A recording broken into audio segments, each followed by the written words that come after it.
বুঝি না বাপু, আজকাল পোলাপানেরা কেন যে সবজি খেতে চায় না। ওরা শুধু চিকেন আর স্ন্যাক্স জাতীয় খাবার বেশি পছন্দ করে। তাই আজকে আমি এমন একটা সবজি দিয়ে আমি পটলের কাটলেট বানাবো। এটা খেয়ে কোনো দিনই বুঝতে পারবে না এটা যে সবজি দিয়ে এমন মজার একটা খাবার বানানো হয়েছে। এখানে আমি ডালটাকে পাটা দিয়ে বেটে নিয়েছি আর 3টা পটল ছিলে তারপর গ্রেটার দিয়ে সুন্দর করে গ্রেট করে নেব। আর এটা কিন্তু বানাতে এত কঠিন না, খুব সহজভাবে আমি যে কোনো রেসিপি আপনাদের সাথে শেয়ার করি, যে রেসিপিটা বানানো একদম সহজ হয় আর যে কেউ বানিয়ে খেতে পারে, আমি এমন রেসিপি আপনাদের সাথে শেয়ার করি।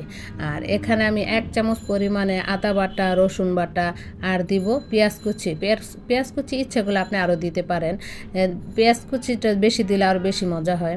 আর আমি 3টা এখানে কাঁচামরিচ ছোট ছোট করে কেটে দিয়েছি। আর দিব এটা লবণটা স্বাদ মতো দিবেন। প্রথমে কিন্তু বেশি লবণ দিতে গেলে পরে কিন্তু লবণ যদি বেশি হয়ে যায় তখন কিন্তু ওটা খাওয়া যায় না, কিন্তু কম যদি হয় তখন কিন্তু আরেকটু দেওয়া যায়। এর জন্য লবণটা সবসময় পরিমাণ মতো দিবেন। আর 1 চামচ পরিমাণ করে আমি দিয়েছি মরিচের গুঁড়া, হলুদের গুঁড়া, জিরার গুঁড়া দিয়ে তারপর আমি ধনেপাতা দিব। ধনেপাতা দিয়ে আমি এখন খুব ভালো করে মাখিয়ে নেব। মাখানো যখন হয়ে যাবে তখন এর মধ্যে আমি সামান্য পরিমাণে আমি দিব বেকিং সোডা। ইচ্ছে করলে আপনি কর্নফ্লাওয়ারও দিতে পারেন, কিন্তু বেকিং সোডা দেওয়ার কারণটা হলো একটু মচমচে হবে, তাহলে খেতেও কিন্তু ভালো লাগবে। আমি একসাথে ভালো করে মাখিয়ে নিয়েছি। মাখাটা যদি সুন্দর হয় তাহলে কিন্তু সে খাবারটা খেতেও কিন্তু খুবই মজা হয়। এখন আমি সুন্দর করে সব কিছু একসাথে মাখানো হয়ে গেছে।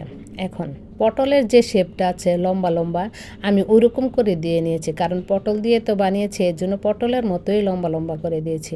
আপনি ইচ্ছে করলে অন্যরকম করে দিতে পারেন, এটা হলো যার যার রুচির উপর নির্ভর করে। এখন আমি একটা কড়াইয়ের মধ্যে তেল দিব। তেল দিয়ে তেলটা যখন গরম হয়ে আসবে তখন কিন্তু এই কাটলেটটা দিতে যাবেন, কারণ কাটলেটটা যখন দিবেন তখন কিন্তু তেল যদি কম মানে ঠান্ডা থাকে, ভালো করে যদি গরম না হয় তাহলে কিন্তু ভেঙে যাবে। এজন্য একটু যখন ভালো করে তেলটা গরম হয়ে আসবে তখন কিন্তু এই কাটলেটটা দিয়ে দেবেন। আমি কিন্তু সবগুলো কাটলেট এরকম ব্রাউন কালার করে ভেজে নিয়েছি। এখন এটা সস দিয়ে খেতে আমার কাছে অনেক মজা লাগছে। আপনি ইচ্ছে করলে এটা পোলাও দিয়ে খেতে পারেন, বিরিয়ানি দিয়ে খেতে পারবেন, কিংবা ভাত দিয়েও খাওয়া যাবে। কিন্তু যে আপনি যা দিয়ে খান না কেন খুবই মজা হয়েছে। জানি না আপনাদের কাছে আমার এই রেসিপিটা কি পছন্দ হয়েছে কিনা, কমেন্ট করে জানাবেন।